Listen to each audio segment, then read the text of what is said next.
ஓய், என்ன வந்ததுல இருந்து என்னையே பாத்துட்டு இருக்க? உன் பெரியம்மாவை கூப்பிடு. பெரியமா, பெரியமா. நீ கூப்பிடுறது எனக்கே கேட்கல. இப்ப பாரு. பெரியம்மா. அவங்க எனக்கு தான் பெரியம்மா, உங்களுக்கு பெரியம்மாவா? சாரிடி. அத்தை இல்ல. அத்தனை கூப்பிடலாமா மாமியார்னு கூப்பிடலாமா? மாமியாரே, ஏதோ உன் மவள மருமகனும் வந்திருக்கோம். வா வா, வெளியே வா. அம்மா. ஏண்டி இப்படி எல்லாம் கூப்பிட்டா எங்கேயாவது பிச்சைக்காரங்க வந்து நிக்கிறாங்கன்னு பழைய சொத்தை கொண்டு வர போறாங்க. டீசெண்டா கூப்பிடுறிய? அப்படியெல்லாம் பண்ண மாட்டாங்க. இப்ப பிச்சைக்காரங்களுக்கு கூட உன் வீட்டுல சோறு போட மாட்டீங்க. என்னங்க இந்த வேட்டி சட்டையை கட்டினதுல இருந்து ஆளு ரொம்ப திணிசாத்தான் இருக்கீங்க. பேச்செல்லாம் என்ன எங்களை மாதிரி கிராமத்தால மாதிரி பேசுறீங்க? அது என்னமோ தெரியலடி, இந்த வேட்டு சட்டையை கட்டினதுல இருந்து ஒரு மாதிரி முறுக்காவே இருக்கு. எவனையாவது 4 பேரை தூக்கிட்டு மிதிக்கணும் போல இருக்க முடியும். இருக்கு உங்களுக்கு. இது ஒன்றும் டவுன் மாதிரி கிடையாது. சும்மா வாய் பேச்சுக்கலாம் இங்க இடமே இல்ல. எடுத்ததும் கை கலப்புதான். கொஞ்சம் பார்த்து நடந்துக்கோங்க, சரியா? அம்மா தாயே, வீட்டுல யாரும் இருக்கீங்களா இல்லையா? அட அம்மா அம்மான்னு ஓயாத கத்தாதீங்க. பழைய சோத்தை கொண்டு வர இருங்க. இந்த அவமானம் உங்களுக்கு தேவையா? நானாவது பரவாயில்ல, டீசெண்டா அம்மான்னு மட்டும்தான் கூப்பிட்டேன். ஆனா நீங்க அம்மா தாயேவா? ரொம்ப சிரிக்காதடி, வாய மூடு. தம்பி வாங்க வாங்க வாங்க. என்னம்மா ஒரு வார்த்தை சொல்லிட்டு வரக்கூடாது? ஒரு போன் பண்ணா கூட எடுத்து பேச மாட்டேங்கிற. நீ எப்படி இருக்க, ஏதா இருக்கன்னு எப்படி துடிச்சு போயிட்டு தெரியுமா பெரியம்மா? தம்பி நல்லா இருக்கீங்களா? வேட்டி சட்டையில தம்பி ஆளே மாறி போயிட்டாரு.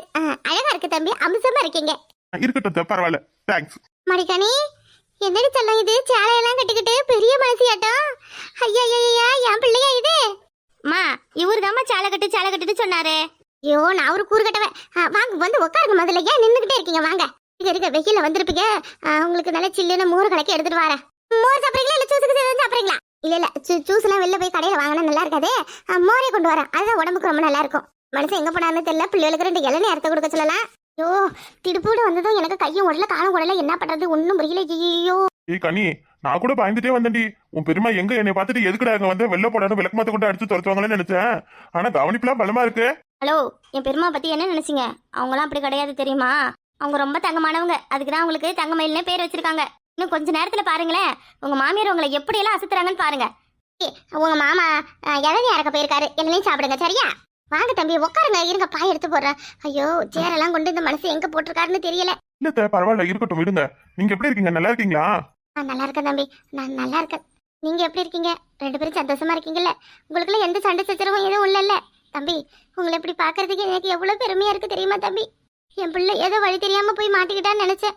ஆனா ஆண்டவன் உங்ககிட்ட கொண்டு வந்து அவளுக்குன்னு ஒரு நல்ல வாழ்க்கையை அமைச்சு கொடுத்துருக்கான். அவளை நீங்க கண்ணு கலங்காம பாத்துக்கிறீங்கன்னு கேள்விப்பட்டேன். ரொம்ப ரொம்ப நன்றி தம்பி. தெரியுமா, நானும் வந்ததுல இருந்து பாக்குறேன். என்ன ஒரு வார்த்தை கூட நீங்க எப்படி இருக்க ஏதா இருக்கன்னு கேட்கவே இல்ல. அப்படியே மருமகிட்டே பேசிக்கிட்டு இருக்கீங்க. என்ன மறந்துட்டீங்களா? ஏண்டி என்னடி இது? மாப்பிள்ளை தான் நம்மள வீட்டுக்கு முத வந்திருக்காங்க. ஆமா, மறந்துட்டாங்களா இவள? உன் முகத்துல இருக்கிற சந்தோஷத்தை பார்த்தாலே தெரியல. என் மருமைய உன்னை எவ்வளவு நல்லா பாத்துக்கிறாரு. இதுல நான் என்னடி தனியா உன்னை கூப்பிட்டு விசாரிக்கிறது? தம்பி உள்ள கூப்பிட்டுட்டு போ. கோழி அடிச்சு குழம்பு வைக்கிறேன், சாப்பிடுங்க. தம்பி வேற எதுவும் வேணுமா? காடை வறுவலே, வேற எதுவும் நண்டுகுண்டு அந்த மாதிரி வந்து வச்சுனா சரி நீங்க எதுவும் சொல்ல வேணாம். என்னென்ன இருக்கோ எல்லாத்தையும் வாங்கி செஞ்சிடறேன். உங்களுக்கு எது விருப்பமோ அதை எடுத்து சாப்பிடுங்க. ஐயோ அத்தை, அதெல்லாம் எதுவும் வேணாம் அத்தை. நீங்க ரெஸ்ட் எடுங்க. தனியா அங்க வீட்டுல தனியாவே இருக்கா. சரி, அதான் உங்களை பார்க்க கூப்பிட்டுட்டு வந்தா அவளுக்கும் கொஞ்சம் சந்தோஷமா இருக்கும்ல. அதனாலதான் அழைச்சிட்டு வந்து விட்டேன். அப்புறம் எனக்கு முக்கியமான மீட்டிங் வேற இருக்கு. நான் இன்னைக்கு ஈவினிங்கே ஃபாரின் போகணும் அத்தை. அர்ஜென்டான கிளையண்ட் மீட்டிங்கு. தனியா இன்னும் 1 வீக் உங்க கூட தான் இருப்பா. அப்புறம் நான் அங்க போயிட்டா அவ அங்க தனியா இருக்க மாட்டா இல்லையா? அதனாலதான் அங்க கொண்டு வந்து விட்டுருக்கேன். கொஞ்சம் அவளை பாத்துக்கோங்க. ஏங்க என்னங்க நீங்க இதை என்கிட்ட நீங்க சொல்லவே இல்ல.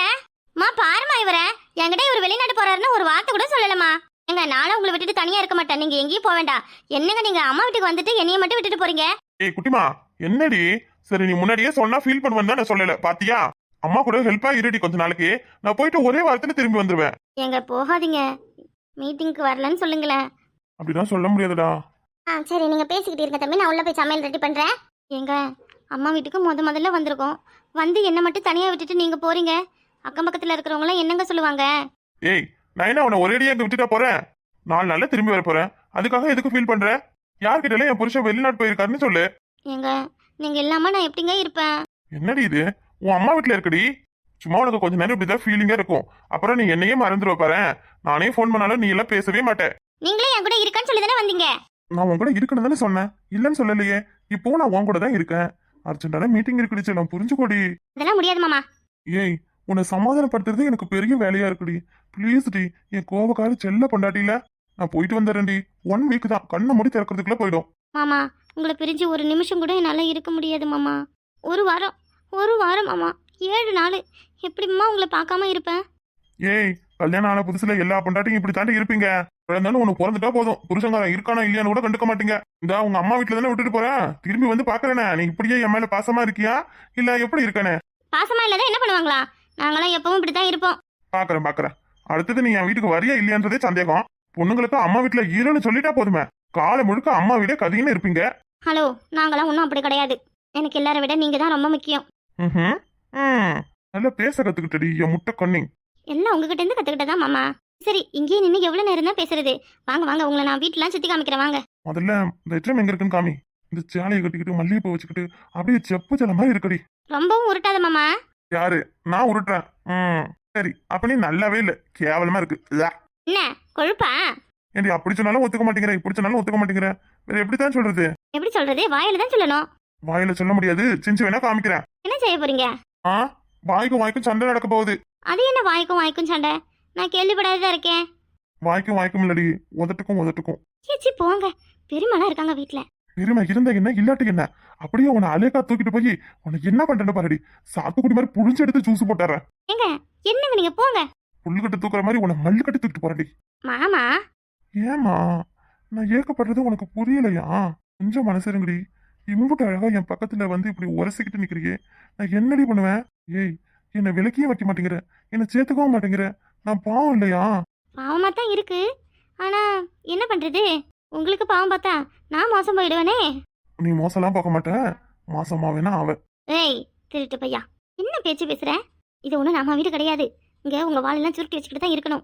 என்ன யாரடி கேட்க போறேன்? எங்க என் மாமியார் கேட்க சொல்லு பாக்கோ.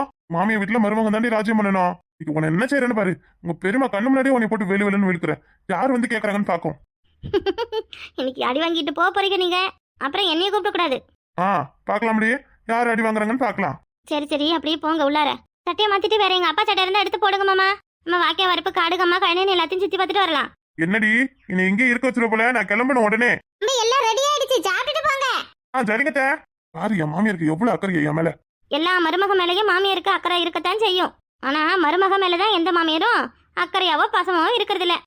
அந்த கவலை எல்லாம் தான் உனக்கு இல்லவே இல்லையா? அப்புறம் ஏன் அதுக்கு பதிலா தான் நீங்க இருக்கீங்களே. இனி அப்படியே நான் உன்னை குடும்பப்படுத்துறேன். ஆமா, நீங்க என்ன குடும்பம் தான் படுத்துறீங்க. இப்படி எங்க வெளில சொல்லிடாதடியே. எல்லாருக்கிட்டையும் சொல்லுவேன், என் புருஷன் இப்ப பாரு என் பக்கத்துல வந்து நின்னு என்னை சீண்டி கொடுமைப்படுத்திக்கிட்டே இருக்காருன்னு சொல்லுவேன். இப்படி எல்லாம் எந்த புருஷனும் இருக்க மாட்டானேன்னு பொண்ணுங்க ஏங்கிக்கிட்டு இருக்காங்க. உன்னை நான் கையில வச்சு தாங்குறேன் பாரு. என்ன சிலுப்புற வரியா? ஏய் அடிப்பாவி, சாப்பிட வரியான்னு கேட்டேன்டி. அந்த பயம் இருக்கணும் மனசுல. கலை, எனக்கு ரொம்ப பசிக்குது. ஏண்டி கோயிலுக்கு முன்னாடி கொண்டு வந்து விட்டு பசிக்குதுன்னு சொன்னா நான் என்ன பிச்சை எடுத்தா கொடுக்க முடியும் உனக்கு? எல்லாத்தையும் பண்ண வேண்டியதானே. பட்னி கடை, ஒரு நாள் பட்னி கடை தான் நீ ஒண்ணு செத்து போயிட மாட்டேன். நான் எங்க எப்படி இருக்க வேண்டிய ஆளு, ஆனா இப்படி உன்னைய நம்பி வந்து நடுத்தெருவில் நிக்கிறேன் நடி. என்னமா நான் உன்னை வீட்டை விட்டு வெளியே வான்னு சொன்ன மாதிரி நீ பேசுற? நீயா வந்ததுக்கு நான் என்ன பண்ண முடியும்? ஆமாடி ஆமா, நானா தான் வந்தேன். என்னத்த பண்ண? உன் கழுத்துல தானின்னு உனக்கு கட்டுன பாரு, அதுக்குதான் இந்த தண்டனை எல்லாம். எங்க கல்யாணம் பண்ணிட்டா இவன் நல்லபடியா திருந்திடுவா, மறுபடியும் மனசு மாறிடுவான்னு நினைச்சு உனக்கு நான் தாலியை கட்டின பாருடி. அந்த பாவத்துக்கு தான் இப்படி என்ன நீனு ஜோலியை முடிச்சு விட்டுப்புட்ட. சும்மா அதையே பேசிட்டு இருக்காத சரியா? முதல்ல போய் சாப்பிடுறதுக்கு ஏதாவது ரெடி பண்ண. அடியே என்ன என்னங்கிற என்னமா அதட்டுற? எனக்குலாம் பசி எடுக்கல, உனக்கு பசிச்சா நீ ஏதாவது பண்ணடியே. கையில ஒத்த ரூபா இல்ல, உனக்கு பசிக்குதுன்னா நான் என்ன பண்ண முடியும்? பொண்டாட்டிய வச்சு காப்பாத்தணும்னா பிச்சு கூட எடுக்கலாம். அதெல்லாம் நல்ல பொண்ணுங்களுக்குடியே, உன்னை மாதிரி நன்றி கட்டவளுக்கு கிடையாது. கலை, மறுபடியும் என்ன எதுவும் பேசாத, நான் திருந்திட்டேன். ஆமா, கிழிச்சிட்டாரு இவரு. நீ திருந்திட்ட இந்த உலகம் தலைகீழா மாறிடாத. பா, உன்னையால தானே நான் வீட்டை விட்டு வெளியே வந்தேன். இந்நேரத்துக்கு என் வீட்டுல இருந்தேன்னா இட்லி பூரி பொங்கல் அது இதுன்னு ஆசைப்பட்டதெல்லாம் என் தட்டுக்குள்ள வந்து நிற்கும். ஆனா இப்படி என் நிலைமை இந்த அளவுக்கு சிரிப்பா சிரிக்கும்னு நான் நினைச்சு கூட பாக்கலடி. பாடி பா, பசிக்குதான் பா. தண்ணி வந்ததுன்னா எடுத்து 2-3 டம்ளர் மடக்குன்னு கூடி. ராத்திரி ஆயிடுச்சுன்னா எங்க தங்குறதுன்னு தெரியல, நான் முடிச்சுக்கிட்டு நிக்கிறேன். உனக்கு என்ன பையன்? நீ பொம்பளையா இருந்தா தானே நீ பயப்படுவ. நீ தான் ஆம்பளைக்கு ஆம்பளையாச்சே, நீ விடிய விடிய எங்க வேணா சுத்துவ. ஆனா எனக்கு அப்படி இல்ல, 6 மணி ஆயிடுச்சுன்னா அம்மா ஞாபகம் வந்துடும். ஐயே ஆள பாரு, எப்படி சாப்பிடணும்னு எனக்கு தெரியும். நான் சாப்பிடும்போது பங்குக்கெல்லாம் வந்து நின்ன அவ்வளவுதான். அப்படி போடி, உனக்கு இருக்கிற பசிக்கு நீ எவன் தட்ட பிடிக்க திம்பியா? இதுல நான் வேற பங்குக்கு வரேனா? திமிரு பிடிச்சவ என்ன திமிரா பேசிட்டு போறா பத்தியா? இவளை நம்பி நாம வந்த பாரு, நம்மள சொல்லணும். என் விதி அப்போதே தெரிஞ்சிருந்தாலே கற்பத்தில் நானே கரைஞ்சிருப்பேனே. எங்கே சோறு வாங்கணும்னு போனவன் ஆளே காணும், நமக்கே சோறு கிடைச்சிருச்சு. வந்துட்டா, இதுதான் சரியான நேரம். ஆஹாஹா, என்ன ஒரு பிரமாதம். இந்த மாதிரி ஒரு புளியோதரையை நான் பார்த்ததே இல்லை என் வாழ்க்கையில. செம்ம டேஸ்ட். பரவாயில்ல பரவாயில்ல. 2 ஆளு சோத்த வச்சிருக்கானுவ. நல்ல வயிறு முட்டை சாப்பிட்டுக்க வேண்டியதா. இதுக்கு பிறகு எப்ப சோறு கிடைக்கும்னு தெரியல. பேசாம இந்த கோயிலே உட்காந்துக்கலாமா? நல்லா 3 வேளையும் மூக்க பிடிக்க சாப்பிடலாம்லையே. ஏய், என்ன சாப்பிடுறது இப்படி வேடிக்கை பாக்குற? வயிறு வலிக்க போகுது. வயிறு வலிக்கத்தான் செய்யும். வயிறு மட்டுமா வலிக்கும்? உனக்கு இந்த சோறு சேரவே சேர பாறேன். நான் எவ்வளவு பசியோட இருக்கேன், விட்டுட்டு நீ மாட்டுக்கு சாப்பிடுற. உனக்கு பசி எடுத்தா நான் என்ன பண்ண முடியும்? என்னமோ வீராப்பா பேசிட்டு போனேன். நான் சாப்பிடும் போது யாரும் வந்து பங்கு கேட்க கூடாதுன்னு. இப்ப இங்க என்ன வந்து நின்னு முறைச்சுக்கிட்டு நிக்கிற? போடி அந்த பக்கம். சாப்பிட்டுட்டு வரேன். சாப்பிடும்போது கண்ணு வைக்க கூடாதான், எழிச்சிடுவாங்களாம். போ போ. ஐயே, ஆஹாஹாஹா. புளியோதரை, உருளைக்கிழங்கு பொரியல். கோயில்ல உருளைக்கிழங்கு பொரியல் போட்டு புளியோதரை வச்சிருக்கானோ பாரு. என்ன என்ன அருமை. ஒரு வாய் புளியோதரை, ஒரு பட்டை மிளகா, கொஞ்சம் பொரியல், கொஞ்சம் பூண்டு ஊறுகாய். மொத்தத்தையும் வச்சு சாப்பிட்டா அருமை அருமை அருமை. புளி சாதத்துக்கு முன்னாடி பிரியாணி கிரியாணி எல்லாம் தோத்து போயிடும் போலயா. புளிசோறு கிடைச்சதுக்கே இந்த பேச்சு பேசுறேன். நீ எல்லாம் பிரியாணியை எப்படி சாப்பிடுவ? இதெல்லாம் நான் வயிறா வேற ஏதாவதா? ராமையில பொங்காதடியே. திரும்பி நின்னுக்கிட்டு சாப்பிடும். இப்ப சொல்லு. என்னமோ சொல்ல வந்திய சொல்லு. அப்பா, நல்ல சாப்பாடு. அப்படியே இங்கே துண்டு விரிச்சு போட்டு படுத்தா நல்ல தூக்கம் வரும். இந்த பக்கம் நான் படுத்துக்கிறேன், அந்த பக்கம் நீ படுத்துக்க. இனிமே இந்த கோயில்ல தான் நம்ம குடும்பம் நடத்த போறோம். சோறு குழம்பு உனக்கும் ஆக்க தெரியாது. தனி கொடுத்தன போய் மட்டும் என்ன பண்ண போறோம்? இங்கே நல்லா 3 வேளையும் சோறு கிடைக்குது. சாப்பிட்டுட்டு இங்கே தூங்கலாம். கோயில்ல படுக்கணுமா? என்னெல்லாம் முடியாது. முடியாதுன்னா போடி. நடு ரோடு கிடக்கு, எவ்வளவு இடம் இருக்கு, அங்க போய் படுத்துக்க போடியே. நான் ஏற்கனவே ரொம்ப பசியில இருக்கேன். நீ ரொம்ப தேவலதான் பேசுற. நான் கொலை வெறி ஆயிடுவேன். வாங்கிட்ட எனக்கு என்ன வெட்டி போச்சு. சாப்பிட்டாச்சு, நிம்மதியே தூங்க வேண்டியதே. அப்படியே காலை நீட்டி தூங்கினா சொர்க்கத்துக்கே போயிடுவோம் போல. என்ன இவன்? ஐயோ, இப்ப பசி எடுக்குதே ரொம்ப. என்ன பண்றது? எதுவும் மயக்கம் போட்டு விழற மாதிரி விழுந்தா சாப்பாடு வாங்கி கொடுப்பானா? கொஞ்சம் கூட நம்மள கண்டுக்கவே மாட்டேங்கிறான். கண்மணி, வேற வழியே இல்ல. மயக்கம் போட்ட மாதிரி விழுந்தாதான் இவனுக்கு கொஞ்சமாவது பரிதாபப்படுவான் நம்ம மேல. என்ன லுக்கு? அந்த பக்கம் ஏண்டியா, என் வீட்டுல வந்து 1 வாரம் தான் தாங்கினா. அந்த 1 வாரத்துல என் அம்மாவோட 1.5 பவுன் நகையை திருடி விட்டா. யாரும் இங்கெல்லாம் இருந்தியா அங்கெல்லாம் எதுவும் திருடி வச்சிருக்க மாட்டேன். பேங்க் பேலன்ஸ் எவ்வளவு வச்சிருக்க? அதெல்லாம் வச்சுக்கிட்டு ஜாலியா ஹோட்டல்ல போய் தங்கி வாங்கி தின்னா என்ன? அதெல்லாம் ஒண்ணும் இல்ல என்கிட்ட. நான் எல்லாத்தையும் அப்பவே வாங்கி சாப்பிட்டுட்டேன். அடப்பாவி, ஒன்னுத்துக்கும் பிரயோஜனம் இல்லாதவள நீ. ஒன்ன வச்சுக்கிட்டு நான் என்னடி பண்ண போறேன்? சரி, கடைசி வரைக்கும் இந்த கோயில்ல உண்டை கட்டி வாங்கி காலத்தை கழிச்சிட வேண்டியதே. மயக்கம் வருது. என்னது மயக்கம் வருதா? ஏண்டியா, என்ன நடிப்ப பத்தியா? மயக்கம் போட்டு விடுற எவனாவது மயக்கம் வரும்னு சொல்லிட்டு விழுவானா? நல்லா இருக்கடி உன் நாடகம். சேர்ந்து என்ன நிஜமாமா மயங்கி விழுந்துட்டாளா? இவ்வளவு நம்ப முடியாதே. அடுத்து என்ன திட்டத்தை போட்டிருக்காளோ தெரியல. ஒண்டியா விட்டுட்டு சாப்பிட்டதால எதுவும் பண்ணி விட்டாளா? மடியா, கண்ணுமணியே, என் செல்ல குட்டியே. தூக்குறேன் பாரு, பைத்தியக்காரன். எவ்வளவு நேரம் இப்படியே மயங்கின மாதிரி கிடக்குறது? சரி, இப்படி படுக்கிறதா படுக்கிறேன். அந்த பக்கம் ஓரமா போய் மயங்கி கடை. அப்படியே இந்த பக்கம் கிடக்குற. நீ நிலவரமா இருந்த சும்மா ஏதாவது போட்டு கத்திக்கிட்டே இருப்ப. நீ மயக்கத்திலே இரு. அப்பதான் எனக்கும் எதுவும் தொந்தரவு இருக்காது.